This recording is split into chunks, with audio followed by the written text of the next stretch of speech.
Jerome D'Ambrosio said they talked to Vasseur 5 times daily. In this video, we'll see his remarks before the race in Belgium. We need to analyze Ferrari's cautious optimism about the rear suspension and the weather conditions of the Belgian Grand Prix at Spa.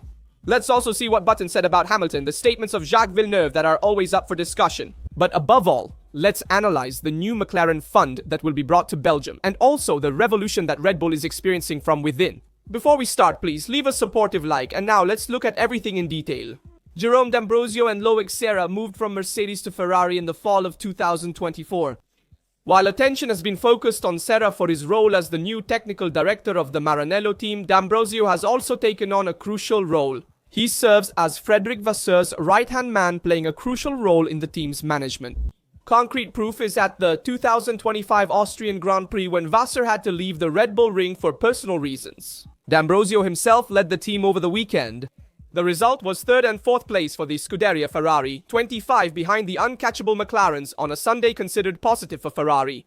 In an interview with Auto Hebdo, the former Belgian driver explained what prompted him to choose Ferrari. Without hesitation, Ferrari, Italy and Frédéric Vasseur. How could I say no? Such an important decision never depends on just one factor, he stated. It was an opportunity I would never let slip away. Ferrari is a legend. D'Ambrosio also highlighted how his role at Ferrari is much more defined compared to the hybrid position he held at Mercedes. Vasseur, the team principal, is responsible for managing drivers, resources, budget, and communication within the team. We share everything else. Formula One stables today have over 1,000 employees, and with 24 races a season, the workload is not even comparable to that of the 2000s. With Vasseur, there is a constant dialogue. If we are not together in the office, we talk on the phone even 5 times a day. There are no watertight compartments. If one is busy, the other takes control. The 2025 Belgian Grand Prix on the Spa-Francorchamps track, always home to D'Ambrosio, will be the first as a Ferrari man on the Ardennes circuit. This weekend, the Red Team will debut their new rear suspension, the first significant technical upgrade from OXR on the Scuderia Ferrari 25 at the track. And it will be interesting to see how Jerome D'Ambrosio takes charge of the team. How will he handle the situation in Belgium as well? And how will Ferrari perform with the new update to the rear suspension and also to the rear wing? However, drivers will also need to perform better, trying to maximize the car's potential. Early in the season, Jenson Button commented on Lewis Hamilton's performances. He said it's frustrating to see him like this, but it's only a matter of time. The first half of 2025 was tough for Ferrari and Lewis Hamilton.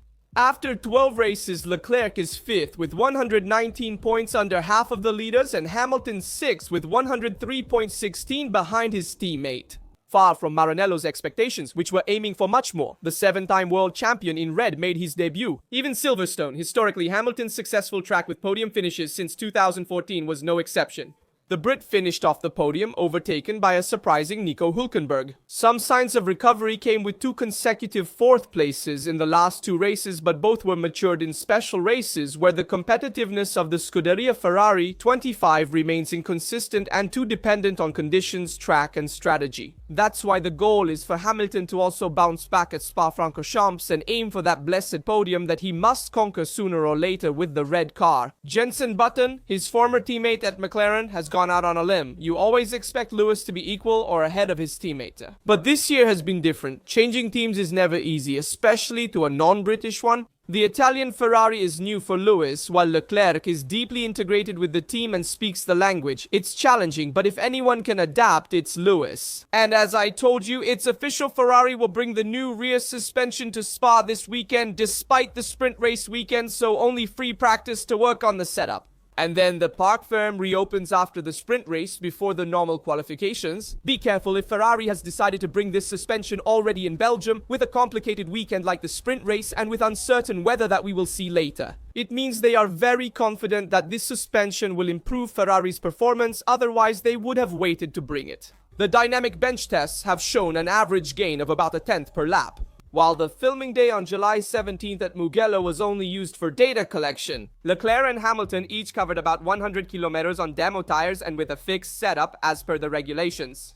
The simulator analysis then confirmed the improvement in rear stability, particularly in fast corners. Like the angry ones at Mugello, where the Scuderia Ferrari 25 suffered from instability from the start of the season. According to what emerged, the new suspension should allow for less extreme setups and more aggressive ground clearances, increasing the tire usage window and downforce. Also, watch the weather forecast as it shouldn't rain on Friday or Saturday. However, rain is forecasted for 66% on Sunday, so it's still uncertain. The weather is constantly changing, but if it were to rain on Sunday, and you've done Friday and Saturday with a dry setup, running only in dry conditions, and on Sunday you find a wet track with less grip, it will be an exceptional test bench to try that new rear suspension of the Ferrari because you can evaluate it both in dry conditions and in wet conditions. Sure, it's not a big help because anyway, you need time to calibrate this new suspension and understand it better. But surely you have two effective tests that put the new rear suspension of Ferrari to the test. The chances of rain on Friday are 48%, while on Saturday they are 56%, so the other 2 days are not to be excluded either. But let's see. The reasons for cautious optimism. In Maranello, behind the rear suspension, the Maranello team has identified the rear pull rod as one of the main culprits for the difficulties of the Scuderia Ferrari 25. The problem is the ground clearances anticipated in the design phase, which are not exploitable as per simulation. The venturi channels do not generate the expected aerodynamic load, nor can they maintain it constant along the curve paths. The rear axle suffers from excessive squat, that is, a compression that destabilizes the aerodynamic platform. For this reason, the OXR has revised the position of the upper triangle of the rear suspension, With lowering. and advancement of the attachment point of the upper front arm. This modification of the kinematics serves to reduce the anti-squat and therefore improve stability in braking and expand the aerodynamic map of the car's underbody. And the team's goal is to regain internal confidence, recover morale and know-how, and lay the foundations for the Scuderia Ferrari 26. That is the 678 project for next year. In 2026, it brings acquired knowledge, because we have seen the difference at the bottom will be clear, in the sense that next year the venturi channels will no longer be used, but flat bottoms will be used as was done in the pre-ground effect era, before 2022. But the mechanics inside the suspension can be the same, and this know-how can also be reused next year. This cautious optimism satisfies us fans as it indicates that Ferrari is performing well. And now we will see if the hoped-for results will be on the track, and this optimism came after a track test at Mugello. So we can consider simulations to be reliable, not just after their run. Ultimately, drivers will need to adapt well to the car. If the Scuderia Ferrari 25 manages to be more consistent in the fast corners, give more feeling to the rear. And so this goes in the direction of Lewis Hamilton for sure, who prefers to have a bit more grip at the rear and a car less focused on the front as the Leclerc wants instead. Well, we'll see if these are the premises, so we are heading in the right direction for Ferrari.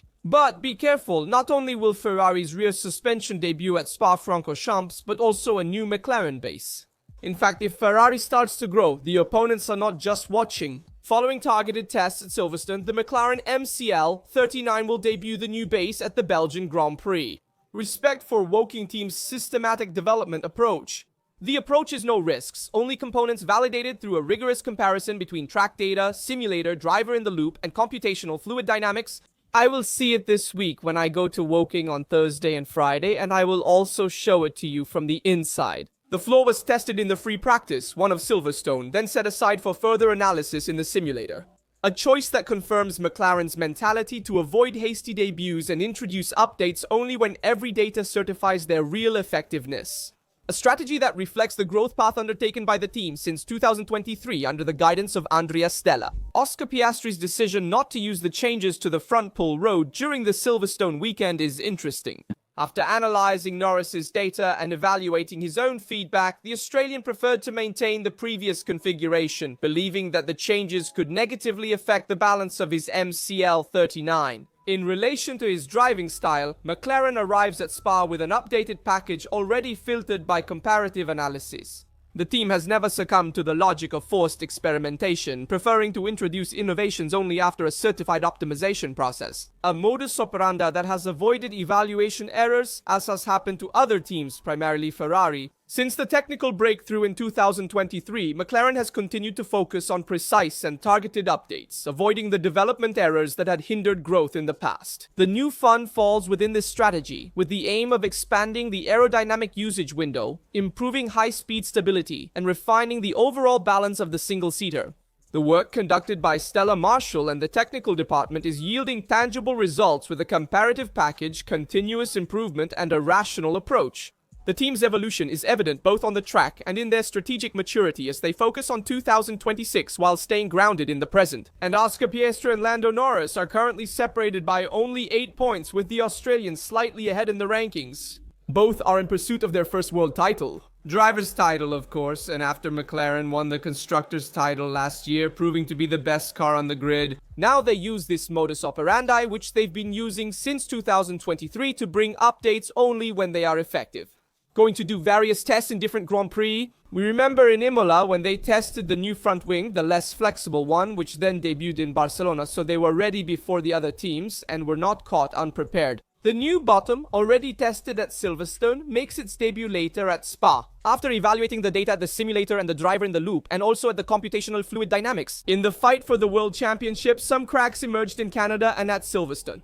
In Canada, Andrea Stella had asked the drivers to avoid direct confrontation. Norris and Piastri had an accident, forcing Norris to retire and leaving Piastri in 4th place position. However, be aware that, as Johnny Herbert himself also said, there's a possibility that McLaren may give team orders. However, for the championship, to maintain excitement, it would be right to let these drivers race freely. In fact, he stated that he hopes they never have to use team orders, as it would put the drivers in a terrible position. And it would be a less than edifying end to the season for the team and for Formula 1. I hope neither of them loses the title due to a decision made behind a desk. With the stakes increasing every race and the fight becoming ever more intense, McLaren will have to decide whether to maintain the line of freedom or intervene to safeguard the overall world chances. A delicate balance that could transform the duel between Piazza and Norris into the key story of this 2025 World Championship.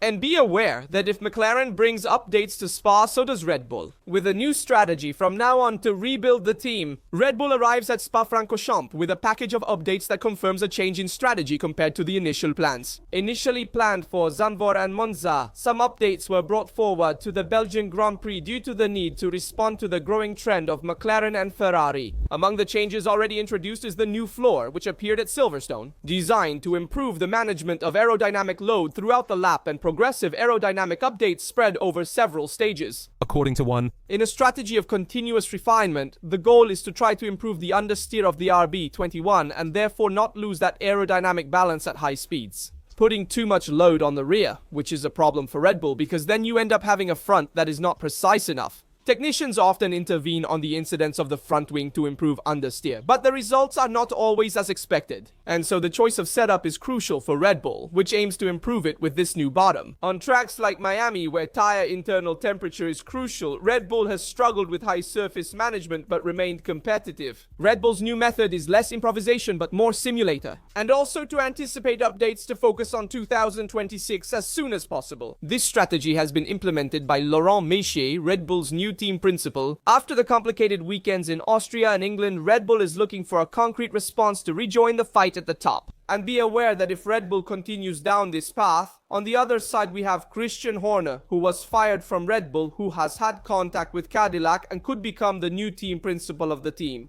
taking over the entire team and managing it on his own, managing to be that unique figure at the top, thus maintaining the same importance he had at Red Bull considered. The founding father of Red Bull Racing, Horner had consolidated almost absolute internal power. Today he is formally suspended, pending the good exit and the definition of the gardening leave. Rumors of a possible move to Maranello in Ferrari were immediately denied. The same thing also happened in Alpine, where the presence of Flavio Briatore and the engine dependence on Mercedes would make any involvement of the English manager difficult. That's why Horner is getting closer to Cadillac. With its base in Silverstone, it represents an ideal opportunity for Horner. A new team with a structure yet to be consolidated, a reality ready to grant freedom of maneuver and long-term vision, and a logistical base near Milton Keynes in the heart of the English Motor Valley. The formal leadership of Graham Lawton, team principal, and Dan Torres, which could open doors to a top-level technical managerial role for Horner, capable of building a new winning project. The first ones? The parties have already been in contact. Much will depend on the organizational model that Cadillac will be able to adopt and the space that will be given to a strong figure like Christian Horner. And we remember what Christian Horner was able to do with Red Bull in 2005, which had just entered Formula 1. And it almost seemed like a joke, given all the other manufacturers and engine manufacturers in the top category. Despite this, he quickly led the team to great success. If he were to arrive at Cadillac, he would set it up like Red Bull and shape the team around his name. Let me know your opinion in the comments on all the topics we covered in the video. Remember to like, subscribe, and turn on notifications to stay updated on all Formula 1 and Ferrari news. That's all from Rastro. See you in the next video.